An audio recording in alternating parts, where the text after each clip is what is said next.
Good morning, my dear students. So, Hage, last class already had discussed regarding the chapter. I started with the first chapter called as classification of elements and periodicity in properties ಅಂತ ನಾವು start ಮಾಡಿದ್ದೆ.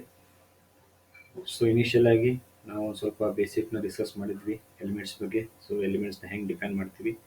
So it consist of only one type of atoms ಅಥವಾ it consist of pure substances of one type of atoms ಹೌದಾ.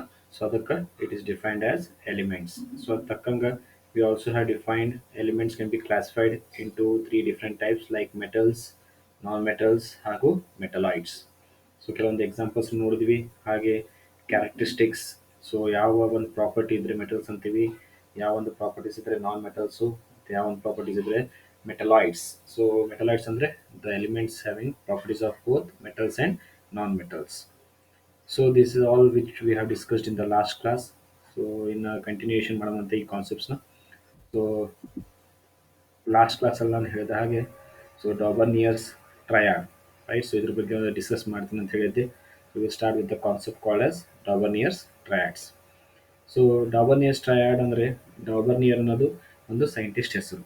So ಈ scientist ಏನು ಮಾಡೋದು ಅಂದರೆ he was the first scientist to who was trying to classify the elements, right. So ಎಲಿಮೆಂಟ್ಸ್ನ first classify ಮಾಡಿದಂಥ ವಿಜ್ಞಾನಿ ಯಾರಂದ್ರೆ ಡಾಬರ್ನಿಯರ್, ಹೌದಾ. ಸೊ ಇಲ್ಲಿ ಟ್ರಯಾಡ್ಸ್ ಅಂದರೆ group of three elements. So tri ಅಂದರೆ ತ್ರೀ ಅಂತ ಅರ್ಥ. ಸೊ ಗ್ರೂಪ್ ಆಫ್ ತ್ರೀ ಎಲಿಮೆಂಟ್ಸಿಗೆ ಏನು ಕರಿತೀವಿ, ಟ್ರಯಾಡ್ಸ್ ಅಂತ ಕರಿತೀವಿ, ಹೌದಾ. ಸೊ ಏನು ಮಾಡಿದೆ ಇದು ಡಾಬರ್ನಿಯರ್ಸ್ triad ನೋಡೋಂತ. After the development of atomic theory and determination of atomic masses of large number of elements, attempts were made to classify the elements on the basis of atomic masses. ನೋಡ್ರಿ ವಿದ್ಯಾರ್ಥಿಗಳೇ, so ಇಲ್ಲಿ atomic masses basis ಮೇಲೆ ನಾವು ಎಲಿಮೆಂಟ್ಸ್ನ classify ಅಥವಾ systematic study ಮಾಡೋಕೆ try ಮಾಡ್ತೀವಿ. So ಯಾಕಂತಂದ್ರೆ ಇಲ್ಲಿ ಆಲ್ರೆಡಿ ಬಹಳಷ್ಟು ಎಲಿಮೆಂಟ್ಸ್ ನಾವು ಕಂಡುಹಿಡಿದಿದ್ವಿ. ಸೊ ಅಟಮಿಕ್ ಮಾಸಸ್ನ ನಾವು ಹೆಂಗೆ ಕಂಡುಹಿಡಬೇಕಂತ ಗೊತ್ತಾಯ್ತು ನಮಗೆ. ಸೊ ಅದಕ್ಕೋಸ್ಕರ based upon the atomic masses ಎಲಿಮೆಂಟ್ಸ್ನ ನಾವು ಕ್ಲಾಸಿಫೈ ಮಾಡೋಕ್ಕೆ ಶುರು ಮಾಡಿದ್ವಿ.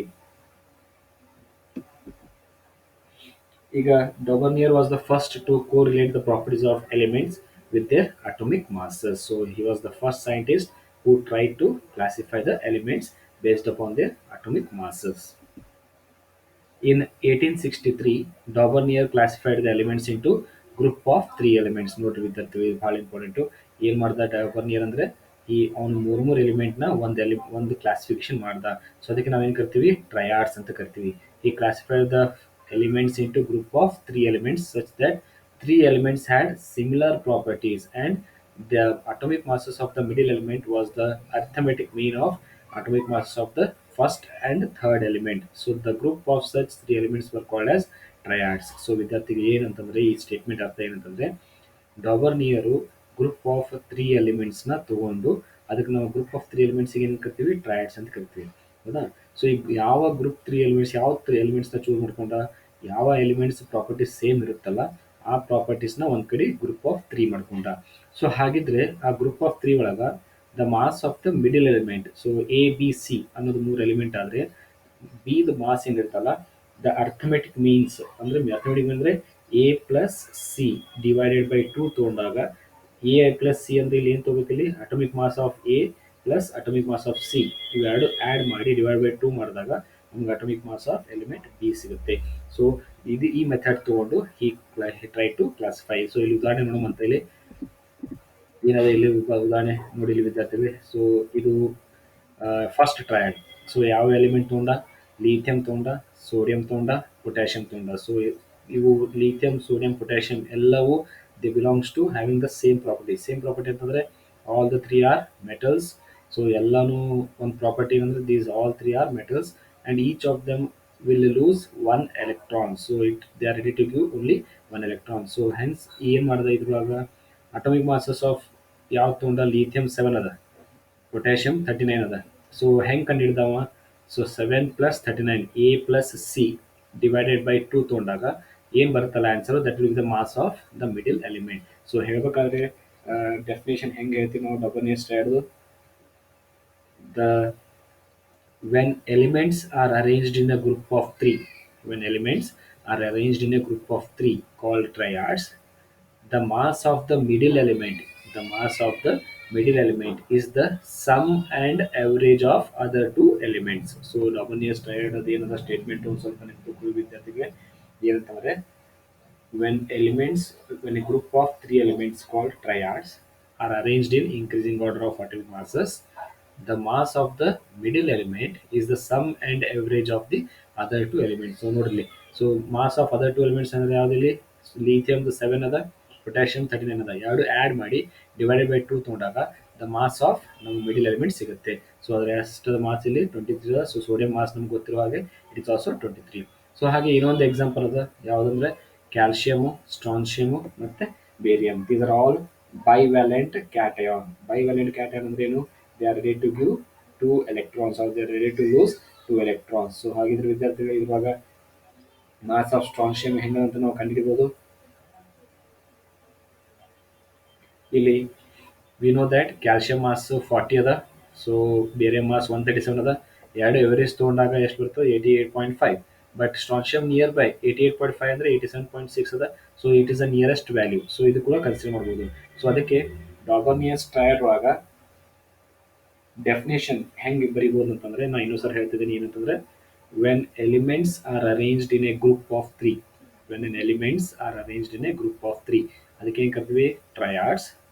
The mass of the middle element is the sum and average of the other two elements. So ಮೊದಲನೇ ಉದಾಹರಣೆ ಲಿಥಿಯಂ, ಸೋಡಿಯಂ, ಪೊಟ್ಯಾಷಿಯಮು. ಎರಡನೇ ಉದಾಹರಣೆ ಸೆಕೆಂಡ್ ಟ್ರಯಾಡ್ಗೆ ಕ್ಯಾಲ್ಸಿಯಮು, ಸ್ಟ್ರಾನ್ಸಿಯಮು ಮತ್ತು ಬೇರಿಯಮು. ಇನ್ನು ಥರ್ಡ್ ಟ್ರಯಾಡ್ ಯಾವುದಂತಂದ್ರೆ ಕ್ಲೋರಿನ್, ಬ್ರೋಮಿನ್, ಅಯೋಡಿನ್. ಸೊ ನಿಮಗೆಲ್ಲ ಗೊತ್ತಿರುವ ಹಾಗೆ these are all nothing but halogens. These are electronegative monovalent anion, ಅಂದರೆ they are ready to gain 1 electrons. So ಇಲ್ಲಿ ಅದೇ ಪ್ರಕಾರ ಕ್ಯಾಲ್ಕುಲೇಷನ್ ಮಾಡುವಂತ mass of chlorine is 35.5, mass of iodine is 127, divide by 2 ಮಾಡಿದಾಗ 81.5 ಬರುತ್ತೆ. So the mass of bromine is 80, so which is near by, exact near by ಅದ. So hence this method of classification was done by Dobereiner for the first time. So this is the first method of classification. So elements were arranged in the, ಇನ್ನೊಂದು property ನೋಡ್ಬೋದು ವಿದ್ಯಾರ್ಥಿಗಳು ಏನಂತಂದ್ರೆ ಇಲ್ಲಿ elements ಹೆಂಗ್ arrange ಆಗ್ಯಾವ? They are arranged in the increasing order of its atomic masses. So when elements are arranged in a group of three called triads in increasing order of their atomic masses, the mass of the middle element is the sum and average of other two elements. So ಇದು ಯಾವ method? Dobereiner's triad method. ಇನ್ನು what are the disadvantages of Dobereiner's triad? So disadvantage ಹೇಳಕ್ಕಿಂತ ಮುಂಚೆ what is the advantage? Advantage ಅನ್ನೋಕ್ಕೇನು ಅಂದರೆ ವಿದ್ಯಾರ್ಥಿಗಳಲ್ಲಿ he was the first scientist to classify the elements in increasing order of its atomic masses. ಇದು major advantage of Dobereiner's triads. ಹೌದಾ? ಇನ್ನು disadvantage ನೋಡ್ಬೇಕಾದ್ರೆ it was not possible to group all elements into triads. ಅಂದ್ರೆ ಅರ್ಥನು ಎಲ್ಲ ಎಲಿಮೆಂಟ್ಸ್ನ ಇದು group of ಟ್ರಯಡ್ಸ್ ಮಾಡೋಕ್ಕೆ ಸಾಧ್ಯ ಆಗಲಿಲ್ಲ. ಹೌದಾ? ಮೊದಲನೇ ಡಿಸ್ಅಡ್ವಾಂಟೇಜ್. ಎರಡನೇದು the elements with dissimilar properties were grouped as triads. ಅಂದರೆ ಈಗ lithium, sodium, potassium they are all metals, they are monovalent cation. So properties same ಅವ. ಬಟ್ ಕೆಲವೊಂದು ಎಲಿಮೆಂಟ್ಸು ಪ್ರಾಪರ್ಟೀಸ್ ಸೇಮ್ ಇರಲಾರ್ದು ಕೂಡ they were grouped into triads, so which is a wrong. So ಇದು one of the disadvantage of Dobereiner's triad. ಇನ್ನು second method of classification. So ಮೊದಲನೇ method ಯಾವುದು? Dobereiner's ಟ್ರಯಡ್ of classification ಆಯಿತು. ಇನ್ನು ಇದು disadvantage ನೋಡಿ ನೆಕ್ಸ್ಟ್ ಮೆಥಡ್ ಆಫ್ ಕ್ಲಾಸಿಫಿಕೇಶನ್ ಬಂದಿದ್ದು ಯಾವುದು ಅಂದರೆ Newlands method of classification. So ಮೊದಲನೇ scientist Dobereiner. Keeping the disadvantages of Dobereiner, so next scientist ಬಂದವರು ಯಾರು? Newlands scientist. ಆನ್ ಕ್ಲಾಸಿಫಿಕೇಶನ್ಗೆ we call it as Newlands law of octaves ಅಂತ ಕರಿತೀವಿ, ಅಥವಾ ನ್ಯೂಲ್ಯಾಂಡ್ಸ್ ಕ್ಲಾಸಿಫಿಕೇಶನ್ ಕರಿತೀವಿ. ಏನು ಮಾಡಿದ ನ್ಯೂಲ್ಯಾಂಡ್ಸು? In 1863, J. A. Newland observed that when elements are arranged in increasing order of their atomic masses, so ಅಲ್ಲಿ ಕೂಡ atomic masses ತೊಗೊಂಡಿದ್ರು, ಇದು ಕೂಡ atomic masses ತೊಗೊಂಡ್ರ, the properties of elements gets repeated at every eighth element. So similar to repetition of musical notes in an octave. So ವಿದ್ಯಾರ್ಥಿಗಳು ಇವಾಗ ಒಂದು ಸ್ವಲ್ಪ ಏನು ಅರ್ಥ ಮಾಡ್ಕೊಳ್ಬೇಕಂದ್ರೆ ಯಾವಾಗ group of element increasing order of their atomic masses ನಾವು ಅರೇಂಜ್ ಮಾಡ್ತೀವೋ ಆವಾಗ ದ ಪ್ರಾಪರ್ಟೀಸ್ ಆಫ್ ಎಲಿಮೆಂಟ್ಸ್, ಯಾವ್ಯಾವ ಎಲಿಮೆಂಟ್ ಪ್ರಾಪರ್ಟೀಸ್ ಸೇಮ್ ಅವಲ್ಲ, ರಿಪೀಟ್ ಆಗುತ್ತಾ. ಯಾವಾಗ ರಿಪೀಟ್ ಆಗ್ತವೆ? After eighth element. So similar to that of musical note in an octave. So after ನಿಮ್ಗೆ ಗೊತ್ತು 8, ಹೌದಾ?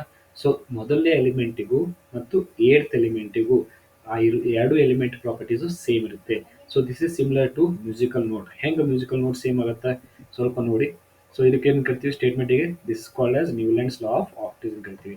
ಸೊ ಇಲ್ಲೊಂದು ಸ್ವಲ್ಪ ಎಕ್ಸ್ಪ್ಲೇನ್ ಮಾಡ್ತೀನಿ ನೋಡಿ ದಯವಿಟ್ಟು ಟೇಬಲ್. ನಾವು this is the Newlands law of octaves. ನಮ್ಮ ಮ್ಯೂಸಿಕಲ್ ನೋಟ್ ಗೊತ್ತದ ಸ ರೇ ಗ ಮ ಪ ದ ನೀ. ನೀ ಆದ್ಮೇಲೆ ಮತ್ತೆ ಯಾವ್ದು ಬರ್ತದ ಸ ಬರ್ತದೆ. ಸೊ ಮೊದಲನೇದು ಮತ್ತೆ ಏಳ್ತ್ ಇಲ್ಲಿ ಬರುವಂಥ ಎಲಿಮೆಂಟ್ಸು ಎಲ್ಲ ಸೇಮ್ ನೋಡ್ರಿ ಇಲ್ಲಿ ವಿದ್ಯಾರ್ಥಿಗಳು. ಇಲ್ಲಿ lithium, beryllium, boron, carbon, nitrogen, oxygen, fluorine, ಆಮೇಲೆ ಸೋಡಿಯಂ. ಸೊ ಇಲ್ಲಿ ಲೀಥಿಯಂ ಮತ್ತು ಸೋಡಿಯಂ ಎರಡು ಎಲಿಮೆಂಟ್ಸ್ ಸೇಮ್ ಅಂದರೆ ವಿತ್ ರೆಸ್ಪೆಕ್ಟ್ ಟು ಪ್ರಾಪರ್ಟೀಸ್. ಹೆಂಗೆ lithium is also a metal, sodium is also metal, lithium is also a monovalent cation, it is also monovalent cation. So ಯಾವ್ಯಾವ element properties same ಇರ್ತವೋ after eighth element they are similar to that of first element. ಇಲ್ಲಿ ಕೂಡ ನೋಡ್ಬೋದು beryllium, magnesium, calcium. So ಇಲ್ಲೆಲ್ಲ they are having same properties, they are belong to same group of elements. So every first element and eighth element having the same property. So ಯಾವ ಪ್ರಕಾರ arrange ಮಾಡ್ಯಾರ, this is in increasing order of atomic masses. So ಹಂಗಿದ್ರೆ statement ಏನಂತ ಕೊಡ್ಬೋದು Newlands law of ಆಕ್ಟೇವ್ಸ್ಗೆ, when elements are arranged in increasing order of their atomic masses, the first element and eighth element are having the same property which is similar to that of musical note, that is re ga ma pa da ni sa. ಹೌದಾ. So ಈ ಸ ಮತ್ತು ಏನು ಬರ್ತದೆ eight ಬರ್ತದಲ್ಲ. So ಹಾಗೆ ಇಲ್ಲಿ lithium ಮತ್ತು ಸೋಡಿಯಂ ಪೊಟ್ಯಾಷಿಯಂ ಇವೆಲ್ಲನೂ ಪ್ರಾಪರ್ಟೀಸ್ ಸೇಮ್ ಇರ್ತಾವೆ ಎಲ್ಲ ಮೆಟಲ್ಸ್. ಸೊ ಈ ಮೊನೊವ್ಯಾಲೆಂಟ್ ಕ್ಯಾಟಯನ್ ಅವ. ಸೊ ನೆಕ್ಸ್ಟ್ ಇಲ್ಲಿಂದ ತೊಗೊಂಡಾಗ this will be the eighth element. So ಇದು ಕೂಡ ಪ್ರಾಪರ್ಟೀಸ್ ಸೇಮ್ ಇರುತ್ತೆ. ಸೊ ಅದಕ್ಕೋಸ್ಕರ eighth element ಮತ್ತು first element will be having same property. They are arranged when they are arranged in the increasing order of their atomic masses. ಅವಾಗ properties eighth element ಮತ್ತೆ first element same ಇರುತ್ತೆ. So ಈ ಟೇಬಲಿಗೆ ನಾವು ಏನು ಕರಿತೀವಿ Newlands law of octave table ಅಂತ ಕರಿತೀವಿ. ಹೌದಾ. And statement given by the Newland ಏನದ, the properties of elements are arranged in increasing order of atomic masses. The properties of elements get repeated at every eighth element, similar to repetition of musical notes in octaves. So this is the statement, and this statement is called as Newland's law of octaves. ಇನ್ನು ನೋಡೋದಾದ್ರೆ so இப்போ ಹೇಳ್ತಾ ನೋಡಿ, the eighth element from lithium is sodium. So ಇಲ್ಲಿ table ನೋಡಿದೀವಿ ನಾವು. So eighth element from lithium first. So ಇಲ್ಲಿ seventh, ಇದು ಏಟ್ತ್. ಹೌದಾ. ಸೊ ಇಲ್ಲಿ the eighth element from lithium is sodium. Eighth element from sodium is potassium. So therefore lithium, sodium and potassium having similar properties. So ನಿಮ್ಗೆ ಗೊತ್ತದ similar properties ಹೆಂಗೆ ಅಂತಂದು, all of them are monovalent cation, all of them they tend to lose one electron, and all of them are metals. ಹೌದಾ. ಇನ್ನು similarly eighth element from beryllium is magnesium. Eighth element from magnesium is calcium, and therefore beryllium, magnesium and calcium have similar properties. So ನೋಡ್ರಿ ವಿದ್ಯಾರ್ಥಿಗಳು ಎರಡನೇ table ಇದು. ಬೆರಿಲಿಯಮು, ಇಲ್ಲಿ beryllium ಅದ. ಬೆರಿಲಿಯಮಿಂದ eighth element ಅಂದ್ರೆ magnesium, ಮ್ಯಾಗ್ನೀಷಿಯಮಿಂದ eighth element ಅಂದ್ರೆ ಕ್ಯಾಲ್ಸಿಯಮ್. ಸೊ ಇವೆಲ್ಲ having these are all having same properties. ಅದೇ ಎಕ್ಸ್ಪ್ಲನೇಷನ್ ಇಲ್ಲಿ ಕೊಟ್ಟಿದ್ದಾರೆ. However this did not hold good beyond calcium. ಅಂದ್ರೆ ಈ ನ್ಯೂಲ್ಯಾಂಡ್ಸ್ ಲಾ ಆಫ್ ಆಕ್ಟೇವ್ಸ್ ಏನಿದೆಯಲ್ಲ, it is applicable up to the element called calcium, that is up to lighter elements. So heavier elements ಅಥವಾ higher ಎಲಿಮೆಂಟ್ಸಿಗೆ ಈ Newlands law of octaves successful ಆಗಲಿಲ್ಲ. So ಅದಕ್ಕೆ what are the advantages of Newlands classification? Atomic mass of the element was considered as a basis for classification. ಅಂದರೆ so elements ಹೆಂಗೆ arrange ಮಾಡಿದ್ವಿ, increasing order of their atomic masses. It explains the periodicity in the properties of elements. So ವಿದ್ಯಾರ್ಥಿಗಳಿಗೆ periodicity ಅನ್ನೋದು ಕೂಡ ಒಂದು important terminology. ಇಲ್ಲಿ ಪಿರಿಯಾಡಿಸಿಟಿ ಅನ್ಬೋದು ಅಥವಾ ಪಿರಿಯಾಡಿಕ್ ಫಂಕ್ಷನ್ ಅನ್ಬೋದು, ಎರಡು ಒಂದೇ ಟರ್ಮ್ ಆಗುತ್ತೆ. ಸೊ ಹಾಗಿದ್ರೆ ಪಿರಿಯಾಡಿಸಿಟಿ ಅಥವಾ ಪಿರಿಯಾಡಿಕ್ ಫಂಕ್ಷನ್ ಅಂದ್ರೆ ಏನು? When elements are arranged in the increasing order of atomic masses, the element having the same properties are repeated after certain interval of time. So periodicity ಅಂದ್ರೆ ಏನು? When elements are arranged in the increasing order of their atomic masses, so they are repeated after certain interval of time. So that property ಏನು ಕರಿತೀವಿ, periodicity ಅಥವಾ periodic function ಕರಿತೀವಿ. So 1 marks ಗೆ ಕೇಳ್ತಾರೆ ವಿದ್ಯಾರ್ಥಿಗಳಿಗೆ, define periodicity ಅಂತ ಕೇಳ್ತಾರೆ ಅಥವಾ ಡಿಫೈನ್ periodic function ಅಂತ ಕೇಳ್ತಾರೆ. ಸೊ ಏನಂತ definition? when elements are arranged in the increasing order of their atomic masses, the elements having the same properties are repeated after certain interval of time. So ಆ ಪ್ರಾಪರ್ಟಿಗೆ periodicity property ಅಥವಾ periodic function ಅಂತ ಕರಿತೀವಿ. ಈಗ disadvantages ಏನದ with respect to Newlands? there was no proper place for hydrogen. So hydrogen position correct ಆಗಿ place ಮಾಡಿದ್ದಿಲ್ಲ Newlands law of ಆಕ್ಟೇಜ್ ಒಳಗ. Then transition elements were not considered for octaves. So transition elements ಅಂದ್ರೆ D block elements ಏನದಲ್ಲ, so zinc ಆಗಿರ್ಬೋದು, right, so iron ಆಗಿರ್ಬೋದು, those were not considered for Newland's law of octaves. The observation made by Newland does not hold good beyond calcium. So ಇಲ್ಲಿ already point ಹೇಳ್ದಂಗೆ ಇದು Newland law of octaves ಅದಲ್ಲ, this is applied for only up to calcium, it is not applied beyond calcium. So ಇದು ಒಂದು law fail ಆಗುತ್ತೆ, ಹೌದಾ. ಇನ್ನು next second method of classification ಯಾವುದಂದ್ರೆ ಲೋಥರ್ ಮೇಯರ್ಸ್ ಗ್ರಾಫ್, ಹೌದಾ. ಸೊ ಮೂರನೇ ಸೈಂಟಿಸ್ಟು ಅವ್ರ ಹೆಸರೇನು ಲೋಥರ್ ಮೇಯರ್. ಸೊ ಅವರು ಕೂಡ ಒಂದು ಮೆಥಡ್ ಆಫ್ ಕ್ಲಾಸಿಫಿಕೇಶನ್ ಎಲಿಮೆಂಟ್ಸ್ನ ಕ್ಲಾಸಿಫೈ ಮಾಡೋಕ್ಕೆ ಟ್ರೈ ಮಾಡಿದ್ರು. ಸೊ ಇಲ್ಲಿ ಪರ್ಟಿಕ್ಯುಲರ್ ಆಗಿ ನಾವು ಮೆನ್ಷನ್ ಮಾಡ್ತಿರೋದು graph. So based upon the graph ಅವ್ರು ಹೆಂಗೆ ಕ್ಲಾಸಿಫೈ ಮಾಡಿದ್ರು, ಸೊ ನೋಡೋಣ ಇಲ್ಲಿ. Lothar Meyer in 1869 tried to classify the elements by plotting a graph. Plotting the graph ಅಂದ್ರೆ ಯಾವ್ಯಾವ ಮಾಡಿದ್ರು, atomic volume versus atomic masses. So ಇಲ್ಲಿ ವಾಲ್ಯೂಮ್ ಮತ್ತೆ ಮಾಸಸ್ ನ ಗ್ರಾಫ್ ಮಾಡಿದ್ರು of different elements. So similar elements occupied similar position in the graph. So ಇದು very simple ವಿದ್ಯಾರ್ಥಿಗಳು. ಏನಂದ್ರೆ ಲೋಥರ್ ಮೇಯರ್ ಅವರು ಒಂದು ಗ್ರಾಫಿಕಲ್ ರಿಪ್ರೆಸೆಂಟೇಷನ್ ಮಾಡಿದ್ರು ಎಕ್ಸ್ ಮತ್ತೆ ವೈ ಎಕ್ಸೆಸ್ ಒಳಗ ಶೀಟ್ ದೇ ಟು ಯಾವ ತೊಗೊಂಡ್ರು ಅಟೋಮಿಕ್ ವಾಲ್ಯೂಮ್ ಮತ್ತೆ ಅಟೋಮಿಕ್ ಮಾಸಸ್ ತೊಗೊಂಡು ಅವ್ರ ಪ್ರಕಾರ ಯಾವ ಎಲಿಮೆಂಟ್ಸು ಪ್ರಾಪರ್ಟಿ ಸೇಮ್ ಇರ್ತದೋ ಸೇಮ್ ಪೊಸಿಷನ್ಸ್ ಆಕ್ಯುಪೈ ಮಾಡ್ತಾರ. ಸೊ ಇಲ್ಲಿ ನೋಡ್ಬೋದು ನೀವು, ಇಲ್ಲಿ ಯು ಕ್ಯಾನ್ ಸಿ ಇಲ್ಲಿ lithium, sodium, potassium, rubidium, so ಇವೆಲ್ಲ ಒಂದೇ group element, group one elements. So they take the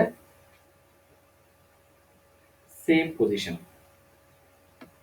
so ಇಲ್ಲಿ ನೋಡ್ಬೋದು ಲಿಥಿಯಂ ಟಾಪ್ ಇದೆ, ಸೊ ಇಲ್ಲಿ ಕೂಡ takes the top position, potassium. So ಇಲ್ಲಿ ನೆಕ್ಸ್ಟ್ ನೋಡ್ಬೋದು ಯಾವ ಎಲಿಮೆಂಟ್ಸ್ ಇದು ಯಾವ ಪೊಸಿಷನ್ ಇರ್ತದೋ ಸೇಮ್ ಇರ್ತವೋ they are belong to same group ಅಂತ ಅರ್ಥ.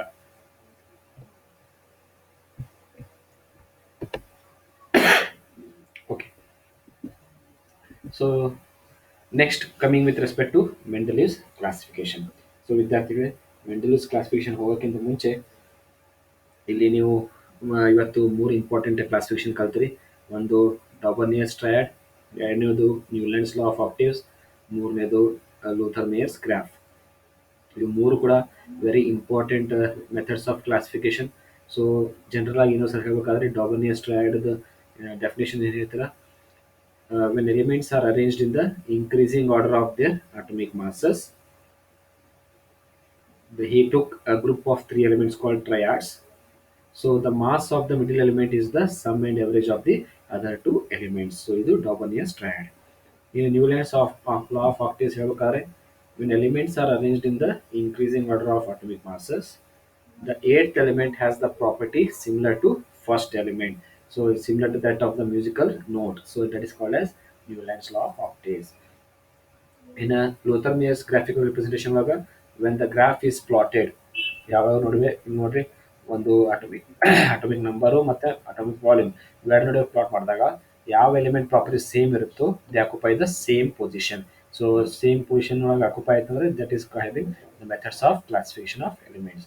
ಸೊ ಇದ್ರೊಳಗೆ ಅಡ್ವಾಂಟೇಜಸ್ ನೋಡಿದ್ವಿ, ಡಿಸ್ಅಡ್ವಾಂಟೇಜ್ ಕೂಡ ನೋಡಿದ್ವಿ, ಹೌದಾ ವಿದ್ಯಾರ್ಥಿಗಳ.